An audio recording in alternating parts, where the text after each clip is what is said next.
Hi everyone, welcome back to my another video.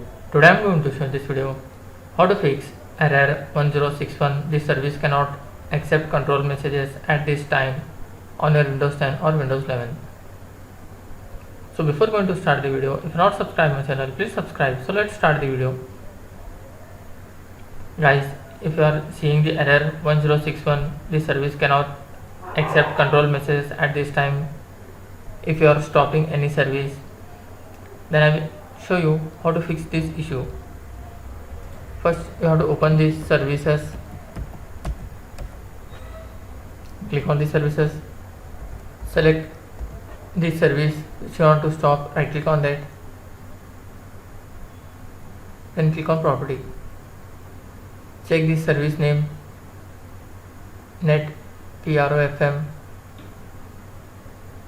You have to just open the task manager,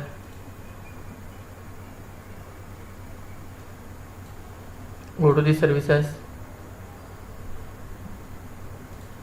and find that service.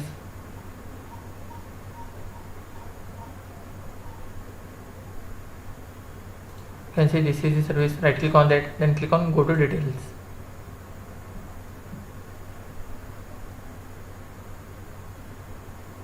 Then right click on that and click on end process tree.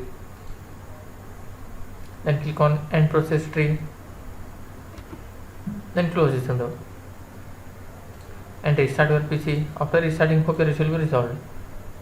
That's it guys. So this way you can fix 1061. This service cannot accept control message at this time error on your Windows 10 or Windows 11. Thanks for watching. Hope if you like this video, please like, share and don't forget to subscribe.